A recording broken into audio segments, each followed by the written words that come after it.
Este episodio que estás a punto de ver o escuchar fue grabado originalmente en el idioma inglés. Luego fue traducido gracias a Nader y Andrés. Fue un trabajo muy arduo. Tuve la oportunidad de poder conversar con Thomas J. Oord. Thomas J. Oord es muy reconocido en el mundo teológico. Es un autor de muchos libros, de libros que han llegado hasta el bestseller. Es una persona con mucho conocimiento en el área de Open and Relational Theology y Process Theology, y es un tema que platicamos en este episodio. Fue una gran oportunidad de poder conversar con él. Él nos compartió muchas cosas de Open and Relational Theology y es una persona tan humilde, tan accesible. Nos dio la oportunidad de poder conversar con él y fue una gran experiencia. Espero que puedan disfrutar este episodio.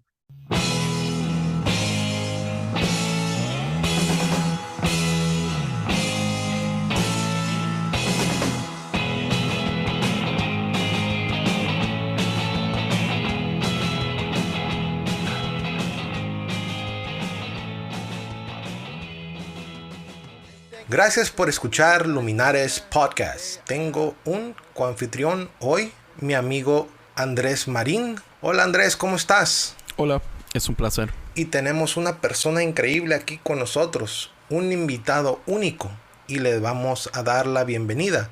Su nombre es Thomas J. Oord.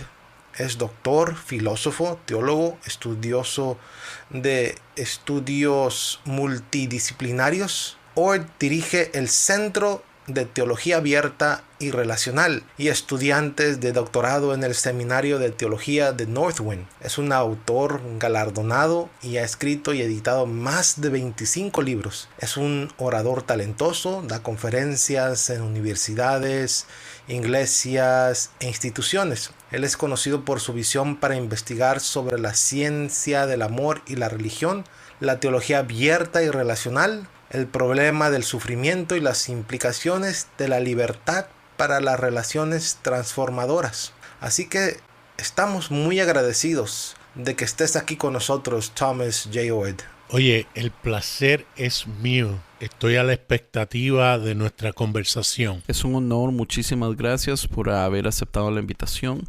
Pero quisiera empezar con algo un poquito diferente, diferente a comparación de lo que son las preguntas regulares en invitaciones de podcast. Porque tengo tiempo de estar leyendo sus libros y también escuchando muchas entrevistas donde lo han invitado a diferentes podcasts. Oh, wow. Y una de las cosas que acabo de leer en su último libro, Open and Relational Theology, es que usted fue parte de una banda de punk y Misa y yo somos súper fans del género. Entonces, ¿por qué no nos cuenta un poquito al respecto? Sí, estaba en varias bandas, algunas punk, algunas rock. La punk era como punk slash metal. Esto era como a mediados de los 80, casi al final de los 80, un tiempito atrás. No éramos tan buenos, pero de verdad que nos divertimos un montón. ¿No es esa como la característica que une a todas las bandas de punk, que usualmente no son tan buenos, pero se divierten bastante? Sí, eso es correcto. Y el asunto es que teníamos músicos reales en nuestra banda. Lo que pasa es que estábamos tocando los instrumentos que realmente no eran nuestros instrumentos fuertes. Así que sí, muy divertido. Éramos diferentes en que éramos una banda cristiana que se burlaba de las bandas cristianas. Qué interesante, como una banda parodia entonces. Exactamente, eso era lo que éramos. Teníamos una canción que era en contra del evangelismo agresivo que se llamaba Dile a Dios que lo amas o te vamos a explotar a tu familia. Nuestra canción más exitosa se llamaba Ahoga al diablo en el urinal. Momentos muy buenos. Han pasado 30 años. Y quería hacer otra pregunta, porque, por ejemplo, algo que me ha pasado a mí con respecto de haber crecido con la filosofía del punk, digamos, en ese momento yo tengo 39 años y yo siento que la filosofía del punk ha influenciado mi vida más que digamos el mismo cristianismo o los ideales cristianos. Interesante. Yo sigo este podcast que se llama Bad Christian, que son de una banda que se llama Emery, de emo y punk. Claro. Yo conozco a esa gente. También sigo a Dan Koch del podcast Tú tienes permiso. You Have Permission, que él creció también en la escena del punk con su banda Sherwood. Y ellos mencionan mucho esto de cómo su filosofía punk les afectó del mismo modo que ven el cristianismo. Definitivamente. Entonces la pregunta sería, ¿cree usted que haber crecido con esos ideales punk tal vez nos ayudó a no quedarnos encerrados en la caja, o al menos no solo satisfacernos con la respuesta más fácil que nos dan a las preguntas difíciles? ¿Cree usted que es por haber crecido también en esta cultura que lo ha llevado a ser el tipo de cristiano que es?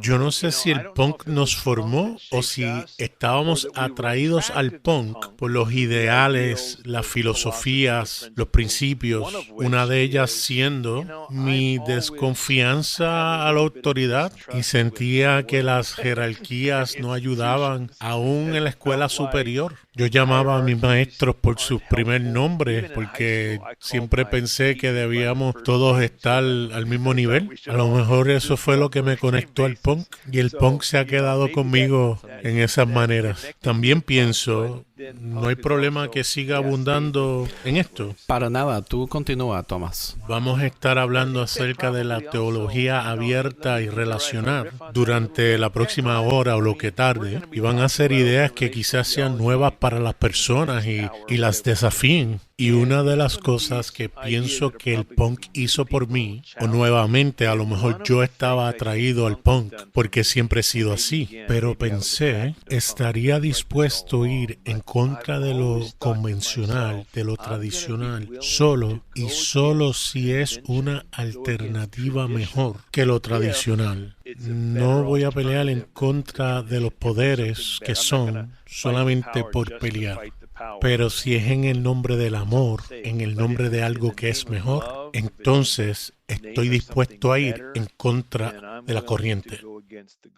Wow, eso es realmente interesante. Y sí, para continuar la conversación y hablar un poco más sobre ti, Thomas J. Oord. Bueno, básicamente, ¿podrías explicarnos un poco sobre ti, sobre tu camino de fe? ¿Cómo empezaste a estudiar teología? ¿Cuál era el propósito detrás de todo esto? Sí, me crié en una casa donde mis padres eran cristianos. Íbamos a la iglesia todo el tiempo. No eran perfectos, pero quizás estaban por encima del promedio. Acepté a Jesús en mi corazón cuando pequeño muchas veces, y en mi adolescencia intenté vivir como un cristiano. Cuando entré a la universidad me convertí en un evangelista como a los 20 años. Era de los que te interceptaba en la calle con las 4 leyes espirituales y te preguntaba acerca de Jesús y te decías que necesitabas a Dios para poder llegar al cielo. Yo era de esas personas. Luego, finalizando mis estudios universitarios, tomé un curso de filosofía de la religión y por primera vez leí a ateos y agnósticos inteligentes, personas de otras tradiciones religiosas. Y a diferencia de otros que quizás leían a esas personas y no las tomaban en serio, yo quería realmente tomarlas en serio. Y lo que ellos tenían que decir socavaron las razones que yo tenía de creer en Dios.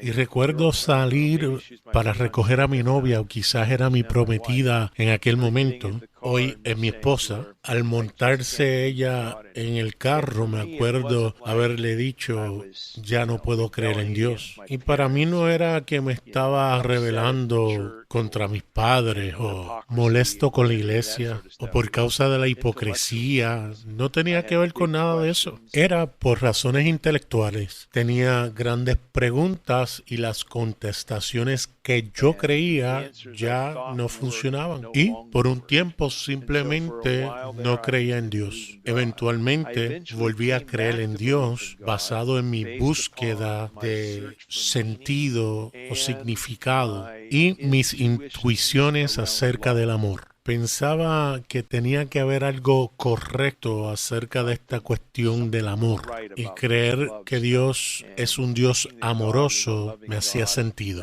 De ahí pastoreé por 10 años. Me despedían porque no tenía la teología convencional, no decía las palabras correctas, pero logré completar varias maestrías en teología y un doctorado, y comencé a dar clases, y es lo que hago ahora para sostenerme. Y sí, continuando, ¿qué es lo que tu cristianismo, cómo lo vives hoy en el presente? Yo intento seguir a Jesús.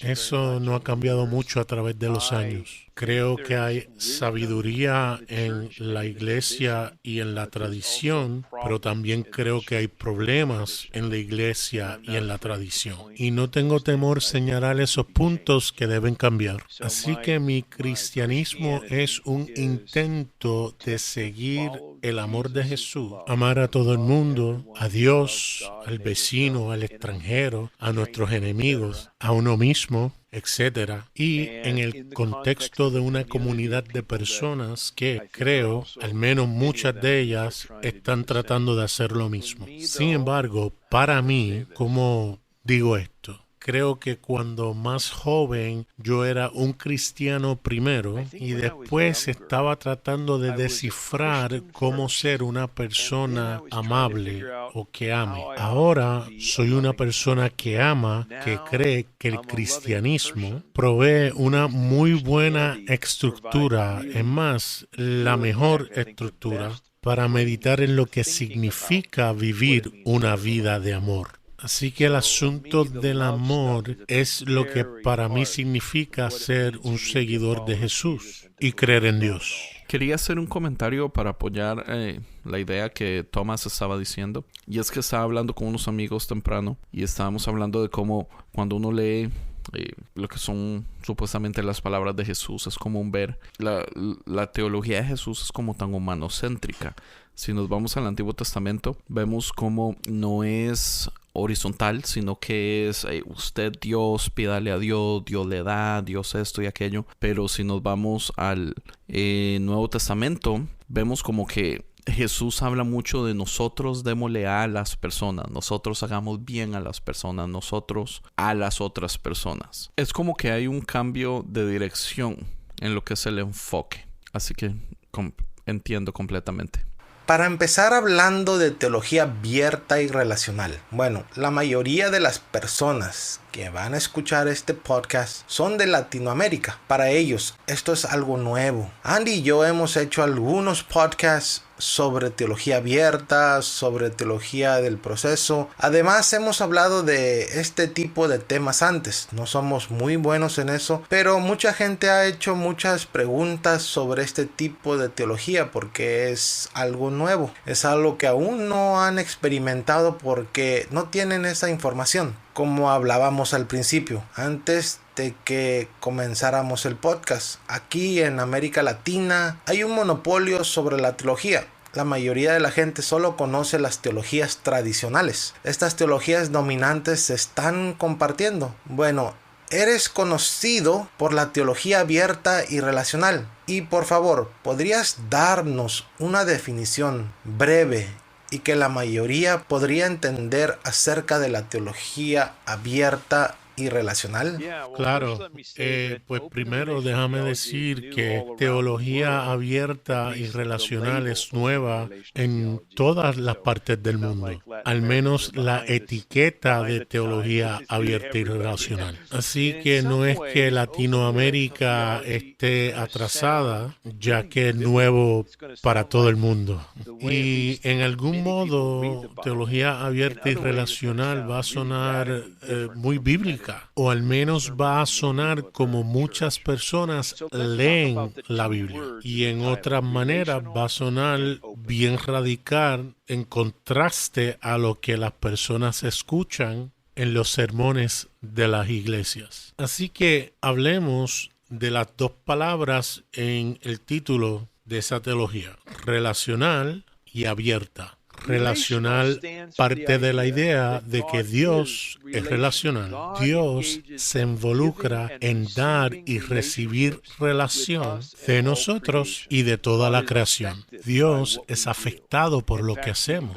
Es más, Él tiene unas reacciones emocionales por las cosas que hacemos. Ahora, si lees la Biblia, eso como que encaja en la manera que se habla de Dios en la Biblia. Así que quizás a lo mejor piense que eso no es una idea radical o nueva, pero si eres un teólogo en la universidad y lees a Tomás de Aquino, Agustín, Juan Calvino, Martín Lutero, todos ellos rechazaban el hecho que Dios sea afectado por nosotros. Ellos rechazaron la idea de que Dios tiene emociones en relación a nosotros. Así que teología relacional es contraria a las teologías tradicionales de las cuales acabo de mencionar, pero encaja muy bien de esa manera amplia en la cual se hablaba de Dios en las Escrituras en cuanto a la relación interactiva con el ser humano. La palabra abierta va a sonar novel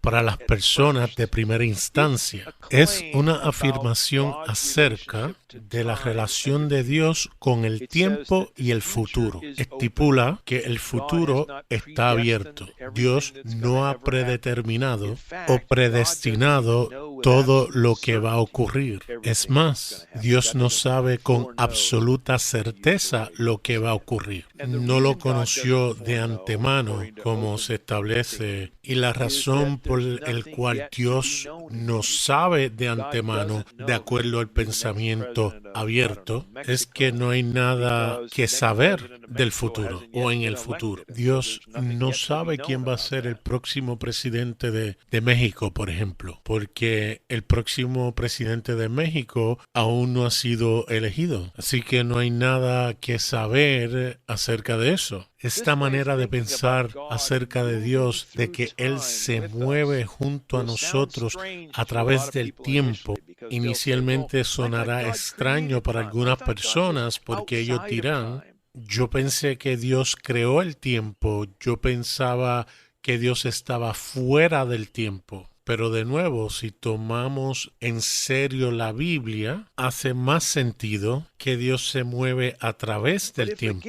Porque, por ejemplo, hablamos que Dios nos perdona cuando nos arrepentimos de nuestros pecados. Si Dios nos va a perdonar en un momento por lo que hicimos en un momento anterior, pareciera que hay un asunto que ocurre momento tras momento en la vida de Dios, así como a nosotros nos ocurren cosas momento a momento. Cuando piensas que Dios no solamente perdona, sino que redime, planifica, que Dios en ocasiones es sorprendido, Dios cambiando de parecer. Los escritores bíblicos en más de 40 ocasiones hablan acerca de Dios arrepintiéndose, que no es otra cosa que un cambio de mente. Todas esas ideas se encajan muy bien con el aspecto de apertura. Así que creo que ese es un buen lugar donde comenzar. Relacional y abierta. Dios es relacional y el futuro está abierto. Y solo una pregunta de seguimiento.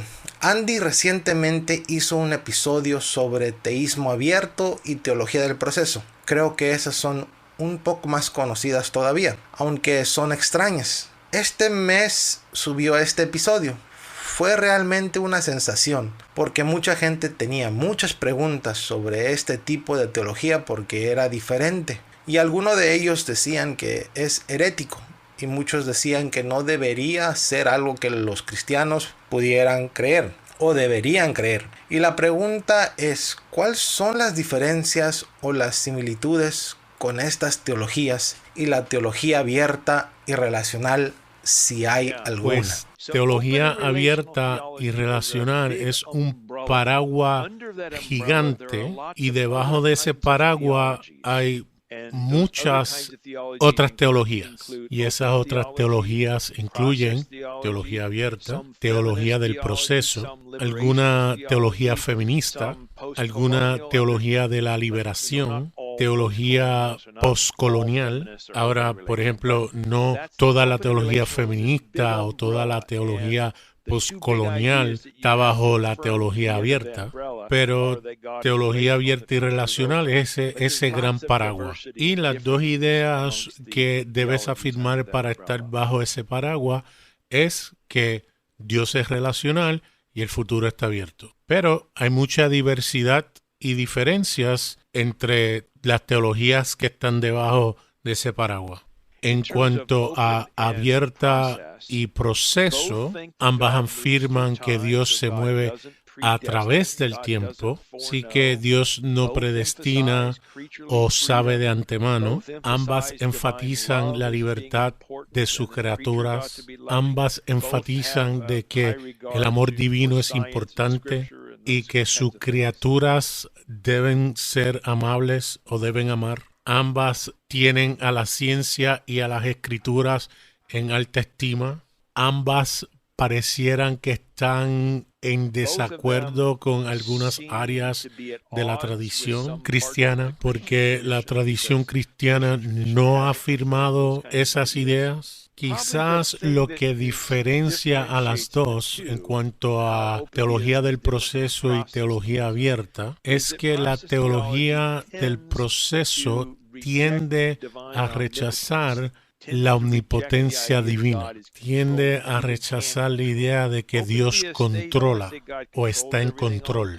Los teístas abiertos no quieren decir que Dios controla las cosas todo el tiempo. Ellos creen en el libre albedrío, pero están más abiertos a la idea de que en ocasiones Dios pudiera controlar, o que Dios controla, digamos, hormigas e insectos, o la naturaleza.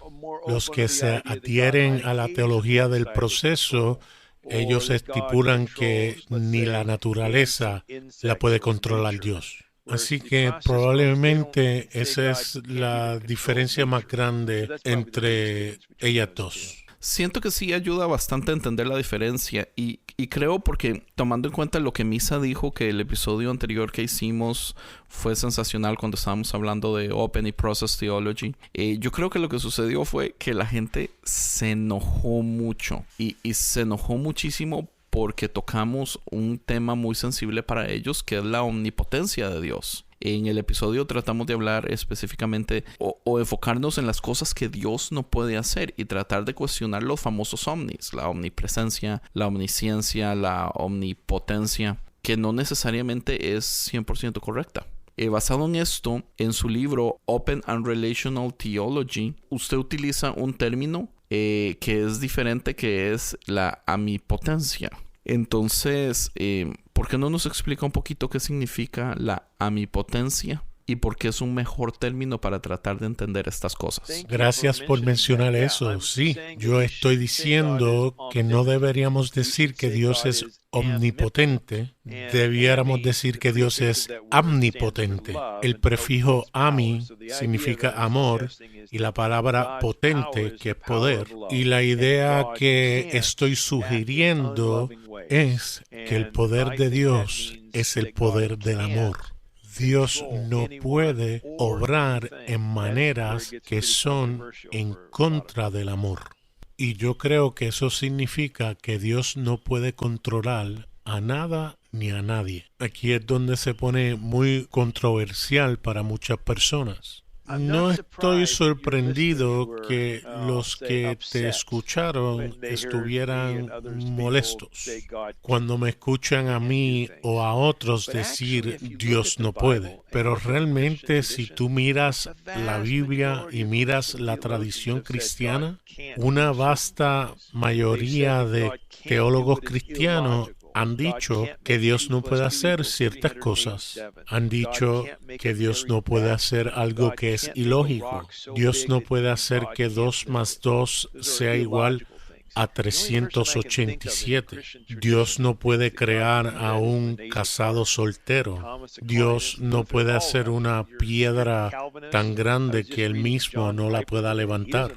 Esas son cosas ilógicas. El único que viene a la mente que cree que Dios puede hacer eso en la tradición cristiana es René Descartes, Tomás de Aquino, Lutero, calvinistas estrictos. Yo estaba leyendo a John Piper y él no cree que Dios pueda hacer cosas que son ilógicas. Y él es un calvinista que está a la extrema derecha. Han habido otros en la tradición cristiana que han dicho que Dios no puede cambiar el pasado. Juan Wesley pensaba eso.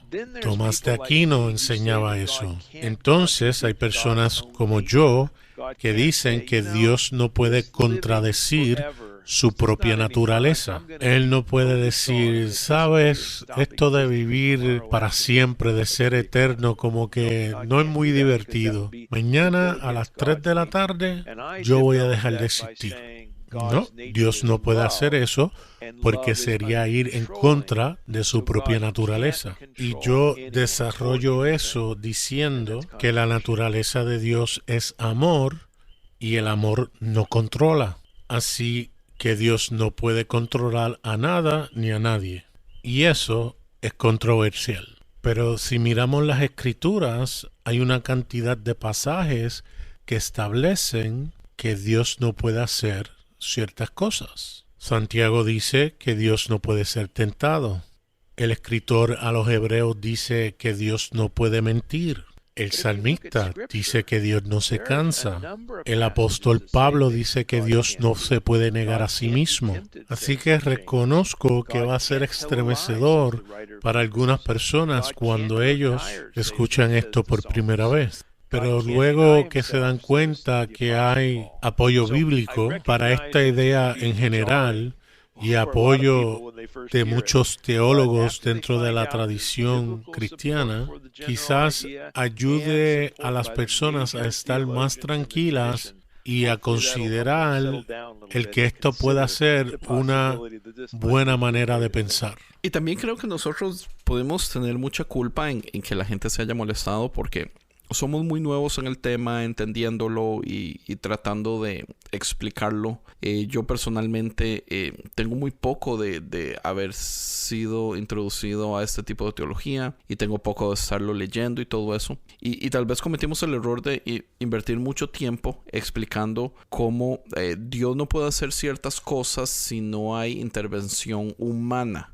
Que es un límite que él se autopone, pero que él necesita a otros humanos para poder hacer las cosas. Y entonces eso trae a la conversación, uno de nuestros amigos dice como, si eso es verdad, si Dios no puede hacer absolutamente nada sin intervención humana, entonces ¿para qué ocupamos a Dios?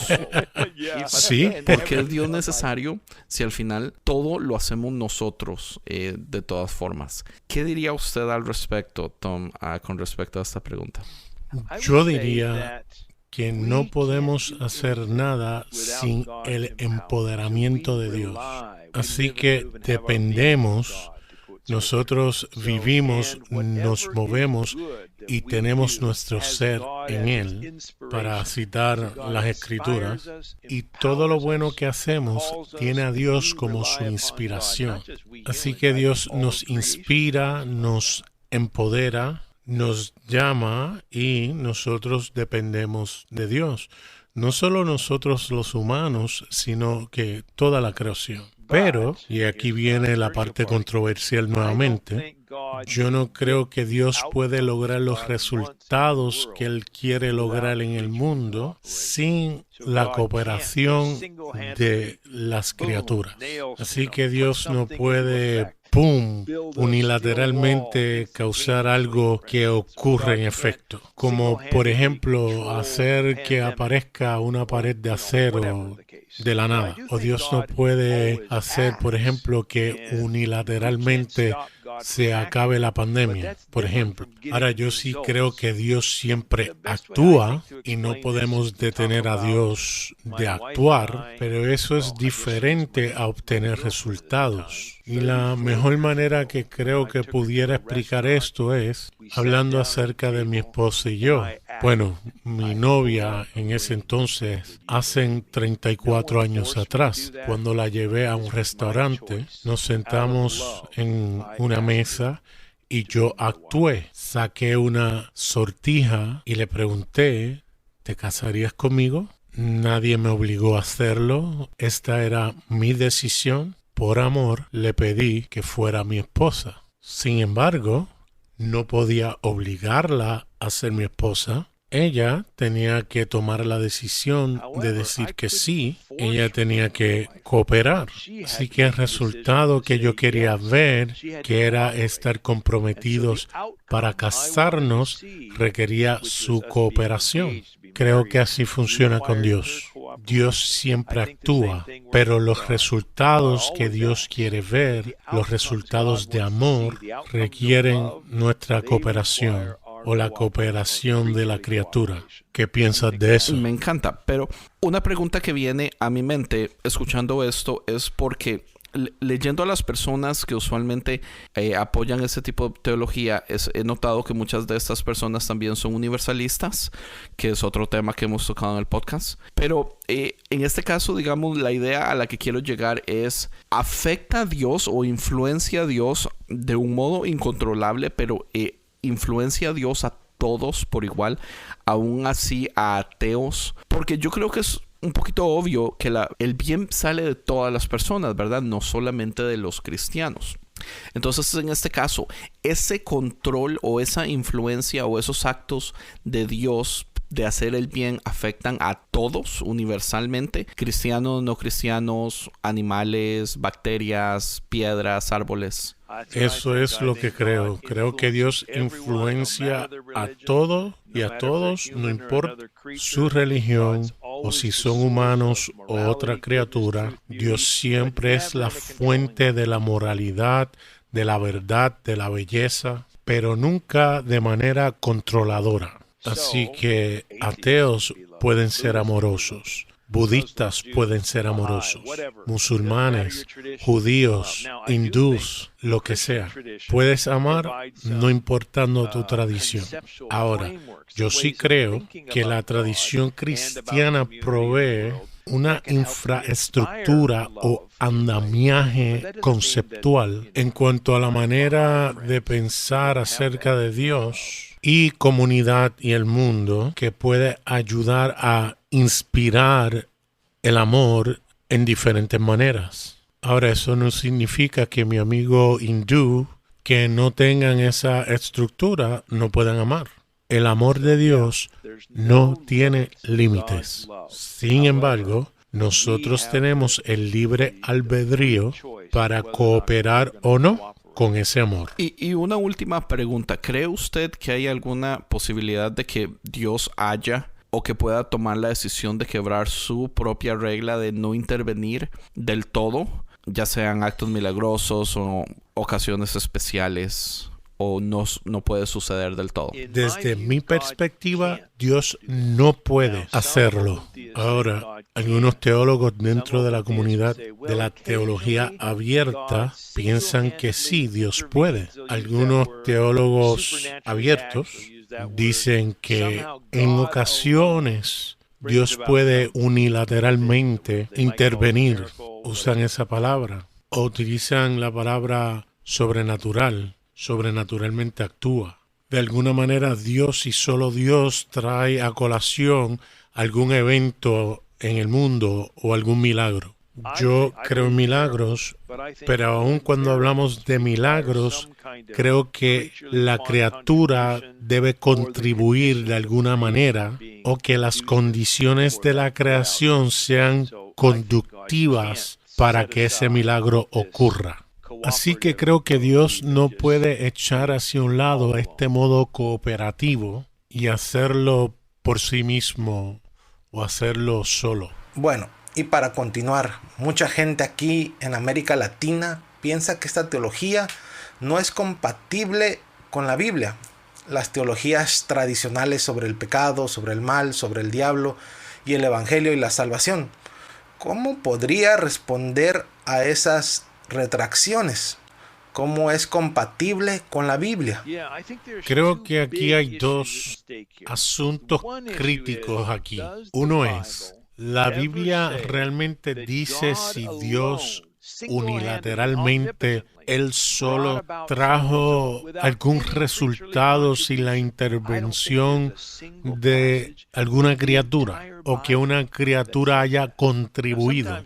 No creo que haya ni un solo pasaje en la Biblia entera que diga eso. En ocasiones la Biblia habla acerca de Dios siendo el único que actúa, pero no tenemos que asumir que no hubo cooperación de las criaturas o que habían otras cosas ocurriendo, pero ningún texto dice explícitamente que Dios era el que hacía que las cosas ocurriesen omnipotentemente o unilateralmente. Desde la creación del mundo hasta el endurecimiento del corazón de Faraón, a la resurrección de Jesús o el cumplimiento escatológico, no hay nada que yo conozca en la Biblia entera. En ocasiones, cuando estoy en grandes conferencias, yo ofrezco $1,000 a cualquier persona que me dé un pasaje bíblico y las personas llegan y me dicen, ¿y qué tal este pasaje?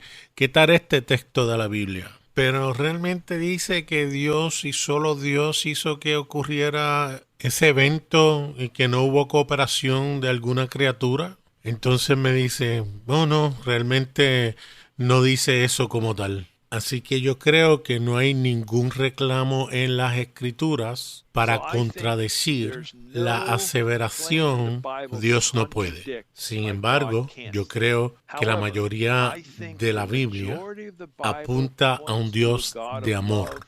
Hay algunos pasajes que pintan a Dios como falto de amor. Yo quisiera que no estuviesen ahí, pero he leído la Biblia y en ocasiones dice que Dios mandó a que tirasen bebés contra las piedras. Se ha creído que Dios mandó al pueblo israelita a cometer genocidio, violencia contra la mujer, violaciones. Está ahí en la Biblia. Y cuando era más joven miraba esos textos de la Biblia y como que medio achinaba los ojos y decía dentro de mí, quizás el mandar a matar a todo el mundo era lo amoroso. Ya yo no hago eso. En ocasiones, los escritores bíblicos se equivocan acerca de Dios, malentienden lo que Dios quiere. Y no digo esto porque me creo más inteligente que nadie. Estoy en el siglo XXI, en una era postmoderna, ilustre o progresiva, o que soy una persona genial. Lo digo porque el flujo general de las Escrituras y la revelación de Dios que veo a través de Jesús apuntan a un Dios que no está en el negocio de pedirle a otros que maten a su prójimo o que azoten la cabeza de bebés contra piedras. Así que es ese testimonio general para amar que yo utilizo para criticar estas historias que muestran a Dios como un Dios que no ama. Bueno, sí. Y solo una pregunta de seguimiento a eso. Hablas de la tradición wesleyana. ¿Cómo incorporas eso a la teología relacional y abierta? Sí, yo creo que Juan Wesley se encaja muy bien con la teología abierta y relacional. Él nunca hizo el reclamo a mi conocimiento que Dios no conozca el futuro. Los de la teología abierta y relacional sí hacen esa afirmación, pero su andamiaje general, ejemplo, él dice Dios no puede controlar a las personas por su libre albedrío. Él decía que Dios no puede cambiar el pasado, que Dios no se puede contradecir. Así que él está diciendo cosas aún del poder de Dios que encajan muy bien con la teología abierta y relacional. Tampoco quiero decir que todo lo que Wesley decía encaja muy bien con la teología abierta y relacional, pero el acercamiento general de Wesley sí armoniza muy bien con la teología abierta y relacional. Y esto, como dijiste, es el punto principal de la teología abierta y relacional. El amor incontrolable de Dios hacia nosotros. Y eso también tiene que ver con el Evangelio. ¿Cómo entendemos el Evangelio con la teología abierta y relacional? Creo que el Evangelio, de acuerdo a la perspectiva abierta y relacional, va a comenzar con el amor de Dios. Dios ama a todo el mundo, en el sentido de querer su bienestar, de querer su salvación. Y Dios invita a cada persona, es más, a toda la creación. Nosotros entonces podemos escoger si aceptamos esa invitación. Si decimos que no, Dios nos invita nuevamente. Si decimos no, Dios nos invita otra vez. Desde mi perspectiva, Dios no deja de invitar a nadie. En ningún momento, ni en esta vida, ni en la venidera. No creo en la aniquilación del alma, no creo que Dios se rinda con las personas y las destruya. No creo en la idea tradicional del infierno, donde Dios envía a algunas personas a un tormento eterno consciente, pero tampoco no soy como un Karl Barth o un David Bentley Hart, de que Dios tiene el poder controlador de hacer que todos vayan al cielo y tengan alegría. En cambio, creo que siempre Dios invita a amarle y le podemos decir que sí a Dios. Y está la verdadera esperanza de que toda la creación cooperará con Dios, pero no es una garantía que viene al controlar omnipotentemente. Yo no creo en eso. Así que yo puedo ser un universalista en el sentido de que hay una posibilidad real de que Dios lo hará porque su amor es implacable y nunca se rinde e eventualmente va a persuadir a todos a decir que sí. Pero no tengo esa garantía de que muchas personas quieren, de que Dios simplemente con el chasquido de los dedos, todos van al buen lugar o otros serán aniquilados o lo que sea. Uno de los problemas que tenemos, creo, especialmente las personas jóvenes, es el hecho de que tenemos la facilidad ahora con el internet de ir y buscar libros o reportajes de escritores a pocos conocidos que hablan de esas preguntas que hemos tenido por año o que la teología clásica ha estado enseñando incorrectamente por años. Hay muchísimos huecos que la teología clásica tiene que por años no se han tocado y uno de los problemas que tenemos es que cuando personas queremos hacer esas preguntas no se reciben bien, se burlan de las preguntas, usualmente dicen, es que usted está dejando que Satanás se meta en su cabeza por estar haciendo estas preguntas. Pero uno de los problemas, digamos, una de las razones que a mí me gusta mucho esta teología que usted está proponiendo es porque en este tiempo tenemos básico conocimiento, digamos, de lo que es ciencia, de física, de la realidad. Y este tipo de teologías se pueden poner cerca o cara a cara a la realidad y no tienen problemas. Correcto. Por ejemplo, en sus libros y podcasts, usted mencionaba la vez pasada cómo, digamos, milagros a veces suceden, pero suceden porque procesos naturales tuvieron que haber pasado, ya sea el cuerpo, células o átomos reaccionando a cierta medicina que sí hace una curación que podríamos decir que es milagrosa, pero de todas formas tuvo que pasar por un proceso real. Mi problema es que, digamos, los milagros de cosas sobrenaturales, que son realmente cosas que rompen las leyes de la física, esas cosas no suceden en la vida real. Pero cuando escucho de teología abierta y relacional, yo puedo decir, finalmente, esta teología se parece a la realidad del universo. Exactamente, muy bien dicho, que simplemente hace sentido. Tiene sentido, correcto. Cuando voy y hablo en las universidades, eso es lo que más la gente me dice. Después de una charla, muchos vienen a donde mí y me dicen, ¿sabes qué? siempre he pensado eso, pero tú me has ayudado a darle sentido a lo que yo estaba pensando. Y se ajusta a cómo mi vida funciona. Y yo le digo, sí, hace sentido. Y eso es algo buenísimo, no es algo malo.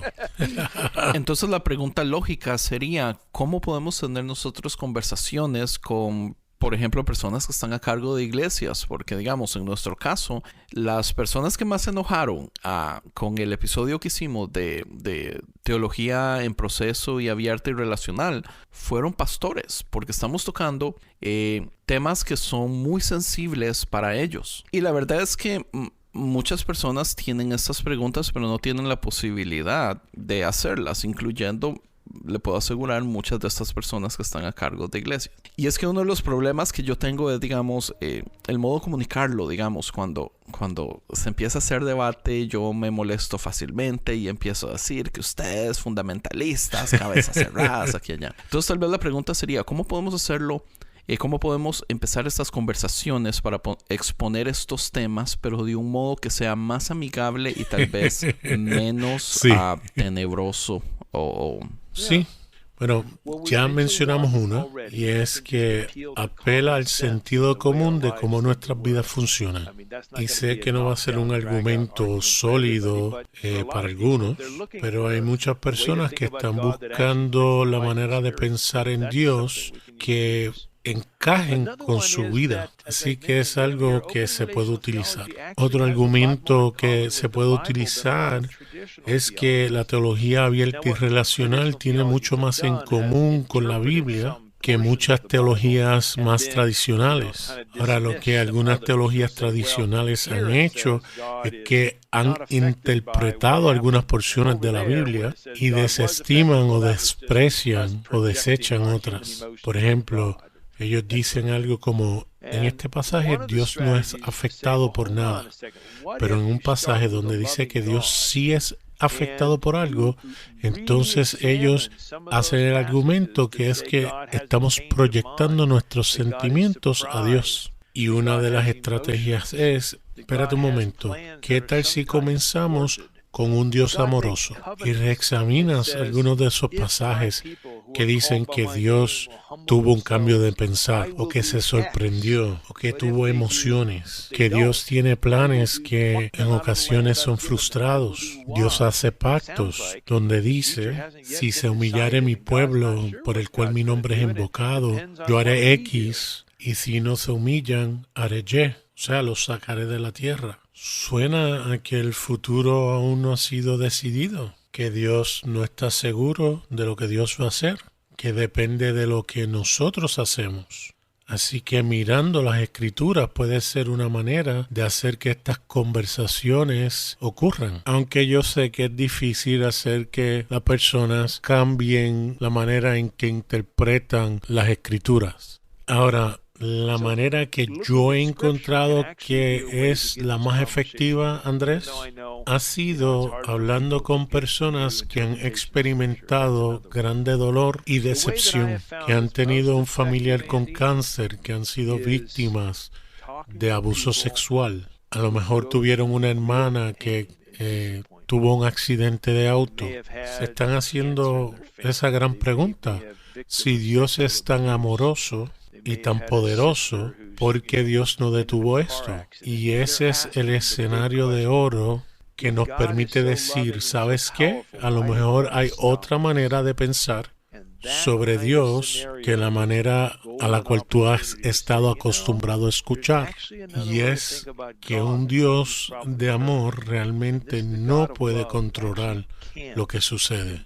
Y para muchos eso es como un soplo de aire fresco. Yo recibo correspondencia todas las semanas de personas que leen mi libro, God Can't, o en español, Dios no puede. Y leen ese libro y dicen, wow, ahora hace sentido. Yo creía que Dios me estaba castigando cuando me violaron. O yo pensaba que Dios me abandonó cuando me dio cáncer.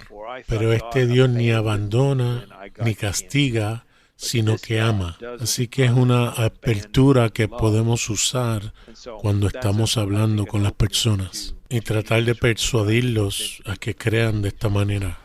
Me encanta. Y solo para continuar con lo que Andy estaba diciendo y lo que acabas de decir, esto es algo que a muchas personas les atrae de esta teología, pero no están abiertos porque tradicionalmente defienden las teologías tradicionales. Por ejemplo, aquí en América Latina, hablando específicamente de un Dios clásico y un teísmo clásico, mejor dicho, Dios es considerado omnipotente y puede hacer cualquier cosa, y simplemente no quieren darse cuenta o aceptar la idea de que Dios no puede. Es realmente difícil. Y cuando les dices esto, porque esa es la mentalidad que ellos tienen, como han sido enseñados y educados por mucho tiempo, y es difícil de que entiendan de otra manera.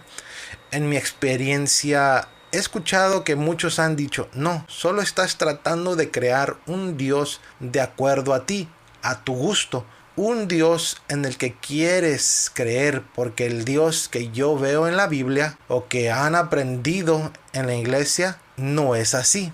Y es algo así como una barrera, ¿no? Es difícil tratar de compartir esta teología con ellos. ¿Cómo puede responder esas preguntas y tratar de que sea más fácil de entender para ellos?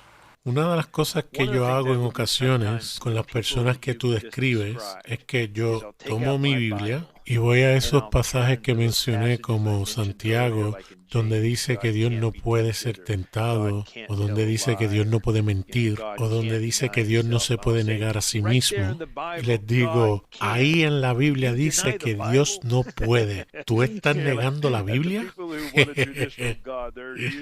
Y las personas que creen en un Dios judicial, pues no quieren negar la Biblia. Y por lo menos es una apertura. No estoy diciendo que es un argumento sólido, pero es un comienzo donde podemos decir, mira, hay cosas que Dios no puede hacer según la misma Biblia. Ahora vamos a pensar sobre eso, vamos a razonar. Y tú bien has dicho que una de las objeciones a la teología abierta y relacional es que personas como yo hemos creado el Dios que nosotros queremos, que hemos hecho a Dios a nuestra imagen.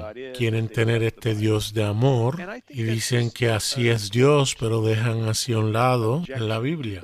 Y yo creo que es una objeción importante, porque como mencioné anteriormente, yo pienso que hay porciones de la Biblia que se equivocan acerca de Dios. Y yo estoy criticando esos pasajes bíblicos donde dice que Dios quiere genocidios, violaciones o lo que sea. Pero cada vez más ha estado usando una frase que es: Dios es tan amoroso, Dios es tan bueno, tiene que ser cierto. En otras palabras, comienza con ese amor divino, comienza con bondad divina. Y si alguien dice eso es muy bueno para ser realidad, yo digo no, es demasiado bueno para que no sea realidad. Porque si es verdaderamente bueno y amoroso y Dios es amor, pues entonces tiene que ser verdad. Sé que eso no va a convencer a todo el mundo, pero es comenzar desde un punto de partida diferente a los demás. Muchos comienzan con la soberanía de Dios o hablan de la justicia de Dios, que no es otra cosa que el castigo de Dios, o hablan de la santidad de Dios, que lo que están diciendo es Dios odia el pecado y solo quiere pureza. Comencemos con el amor. Dios es amor. Comenzando ahí no contesta todas las preguntas, pero nos lanza en otra trayectoria que comenzando en uno de los otros de las cuales hablamos. Y creo que puede ser una trayectoria muy fructífera. Y algo importante que a mí me gustaría mencionar es...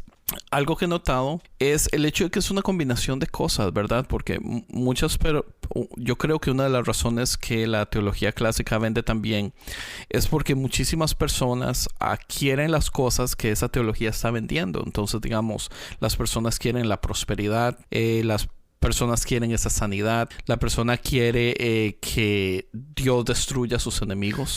Entonces, sí. Y ya después si hacemos bien, que nos dé vida eterna, ¿verdad? Entonces que ellos quieren ese Dios que trate de hacer justicia de todas las cosas que ellos han sufrido. Entonces cuando uno viene y presenta a un Dios que no es así y que es un Dios que lo que quiere es amor, tristemente vienen y les dañan toda esta idea que ellos tenían de venganza y de justicia que ellos creían que era lo que Dios venía a dar. Así que cuando empezamos con amor, yo siento que lo que hacemos es dar a entender desde el principio que esta teología no es acerca de las personas, no es acerca de usted, no es acerca de lo que yo quiero, sino es acerca de estas leyes universales de amor que no tenemos que hacer absolutamente nada para merecer, pero sí es acerca del prójimo. Entonces es una de las razones por las que me encanta esa teología. Qué bien, qué bien. Sabes, yo conozco gente de la cual tú estás describiendo. Quieren un Dios soberano que pueda hacer todo lo que Dios quiera, que le pueda dar prosperidad, curar su cáncer, arreglar sus problemas. Y yo admito, eso suena muy atractivo, pero el problema es que a muy pocas personas le ocurren esas cosas. ¿Sabes? Cuando le oras a Dios año tras año para que cure tu cáncer y mueres, ¿qué haces con eso? Dios no está soberanamente sanándote. Cuando le oras año tras año para que Dios te saque de la pobreza y no lo hace, ¿qué haces tú con eso?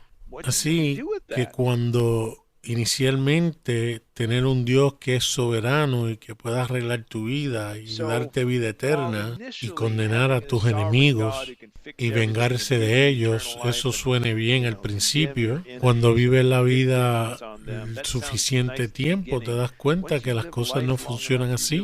Necesitas una manera diferente de ver a Dios. Correcto. Y yo estoy completamente seguro que una de las razones que estos movimientos de construcción están saliendo es porque la gente ha estado esperando por año que las cosas que se predican domingo tras domingo tras domingo sucedan y en realidad nunca pasan. Y a una de las cosas que quería llegar, que es tal vez una de las cosas que más me impresionó, y no sé si es en su libro Dios no puede o en alguno de los podcasts donde escuché, es, digamos, cómo funciona la oración bajo esta teología. Sí. A diferencia, por ejemplo, de el calvinismo que habla de que Dios es inmutable.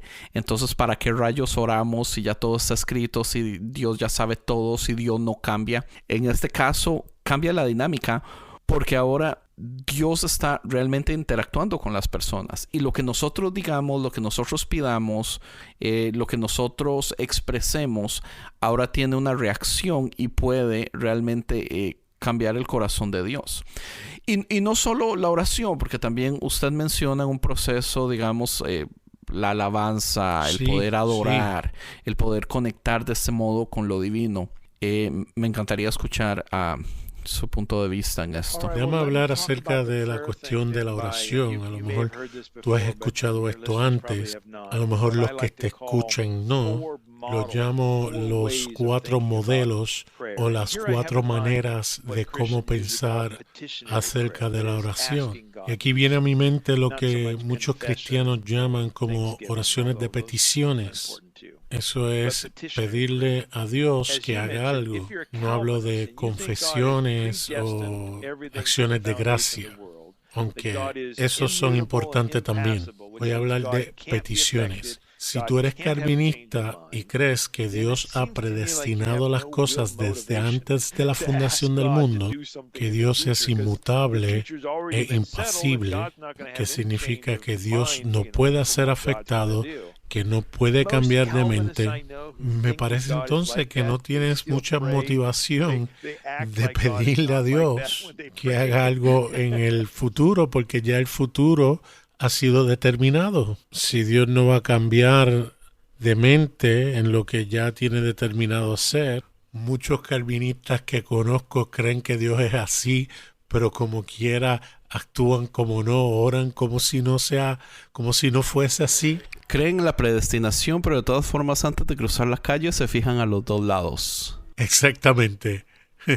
Muchas personas que yo conozco oran como los arminianos. Los arminianos oran como si Dios pudiera tener el control si Él quisiera, pero Él espera que nosotros pidamos. Estando hacia un lado con los brazos cruzados diciendo, Andrés, yo no me voy a levantar de mi trasero a hacer algo hasta que tú no lo pidas. Es más, no solo una vez, quiero que pidas 79 veces antes de hacerlo. Es más, vamos a hacer una cadena de oración.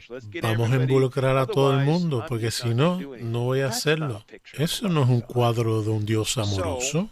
Así que muchos comienzan a darse cuenta que ese cuadro de Dios no hace mucho sentido en cuanto a oraciones de peticiones. Entonces entran a un tercer modelo que escucho más en iglesias progresistas o liberales. Y ese modelo dice, bueno, Dios no es cambiado por las oraciones, a quien cambia es a mí. Y yo creo que Dios nos cambia. Yo realmente creo eso. La oración nos cambia. Pero yo también creo que la oración puede tener un efecto sobre Dios y Dios responder a las oraciones. Ahí es donde nuevamente entra el aspecto abierto y relacional. Así que ese cuarto modelo dice que cuando nosotros oramos, nuestras oraciones tienen una influencia o un impacto sobre Dios. Y Dios se mueve a través del tiempo, momento tras momento. Así que lo que hacemos en un momento puede afectar a Dios y abrir nuevas avenidas y oportunidades para que Dios actúe en el próximo momento, que a lo mejor ni estuviera allí si no hubiéramos orado. Ahora, no significa que nuestras oraciones hacen que Dios controle. Yo no creo eso. Yo no creo en ese Dios. No estoy diciendo que antes de nuestras oraciones Dios no podía hacer nada y luego, después que oramos, Dios se convierte en ese Dios omnipotente y soberano que controla a las personas. Yo no creo en eso. Lo que yo estoy diciendo es que nuestras oraciones proveen data relacional o información que Dios puede utilizar en el siguiente momento mientras Dios se relaciona y interactúa con otras criaturas y agentes libres en el mundo. Y así que, aunque nuestras oraciones no son para que Él controle, sí hacen una gran diferencia para Dios, para nosotros y para el mundo. Wow, y para terminar este episodio, supongo que ha servido de introducción a la teología abierta y relacional. Quizás en el futuro tal vez podamos hacer otro podcast con Andy. Andy tiene otro podcast tan bueno. Podemos hablar más sobre este tema. Hay muchas cosas de las que pudimos hablar hoy. Solo hablamos de ideas básicas sobre teología abierta y relacional. Pero bueno, para terminar el podcast, solo quería preguntarle para los oyentes, para la audiencia, ¿cuál es el valor principal de la teología abierta y relacional? Algo práctico que pueda despertar la curiosidad de la gente o a esa gente que está buscando o tiene preguntas sobre el bien y el mal, sobre lo que sucede a su alrededor. ¿Por qué es importante esta teología? ¿Por qué debería importarles? ¿Podría compartir unas palabras para los oyentes? Sí, eso es como un episodio totalmente diferente para entrar en eso, el hablar de todas las razones, pero voy a limitarme a dos de ellas. Para mí, el asunto de amor es el más importante. En la teología abierta y relacional no solamente dice que Dios ama de una manera dadivosa, sino de una manera en que también recibe, tal como nuestro amor es dar y recibir. Dice que el amor de Dios no controla como el amor nuestro no controla. Dice que su amor es bueno, lozano, bienestar, bendición, como también debe ser nuestro amor. Nos ayuda a ver cómo es el amor, no solamente para nosotros, sino que para Dios, de maneras que pienso son mucho mejor que teologías más tradicionales. Y número 2, porque Dios no controla cuanto a la teología tradicional y relacional, y nosotros tenemos que responder a Dios. Esta teología dice que tú y yo y todo el mundo realmente importa. Nuestras vidas tienen significado. Lo que hacemos realmente cuenta. Muchas teologías hablan de un Dios que tiene el poder para hacer lo que Él quiera. No importa lo que hagamos nosotros, pero en esta teología nuestras vidas realmente importan. Yo creo que esa es una gran razón práctica para abrazar la teología relacional y abierta. Muchos de nosotros ya creemos que nuestras vidas importan y esto sería una teología que encaja con esa intuición. Y quisiera adherir algo más, porque yo creo que una de las cosas que a mí más me emocionó y tal vez uno de los puntos que tratamos de traer en el episodio anterior de Conciencia era el hecho de que la responsabilidad del cambio del bien usualmente ahora está en las personas. Sí. Ya no es solamente yo quedarme en el sillón esperando a que Dios haga algo, por ejemplo, que ayude a las personas que tuvieron un desastre en tal estado, sino ahora la responsabilidad es mía, donde yo, ¿qué voy a hacer yo? Sí, ¿En qué puedo correcto. ayudar? Porque yo soy parte de la ecuación en este momento. Esa es una de las cosas que más me gustó de esta teología. Eso es algo muy importante personalmente para mí. Es genial. Podemos encarnar las acciones que podemos hacer para mejorar nuestra sociedad. Eso es algo grandioso. A algunas personas no les gusta eso porque quieren que Dios haga todo. Porque eso es más trabajo para ellos, ¿no? Sí, es más trabajoso. Exactamente. Y Thomas, muchas gracias por estar con nosotros en este episodio.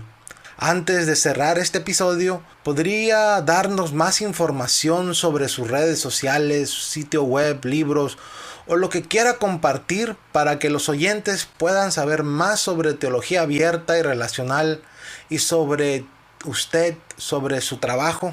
Excelente. Pues yo dirijo el Centro de Teología Abierta y Relacional y me encantaría que todos pudieran llegar a ese recurso. Desafortunadamente solamente está en inglés en estos momentos.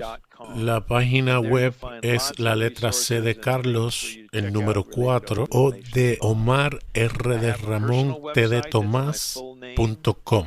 Y ahí encontrarás muchos recursos y muchas cosas que puedes investigar acerca del mismo. También está mi página personal, que es mi nombre y mi apellido, Thomas J. Oord.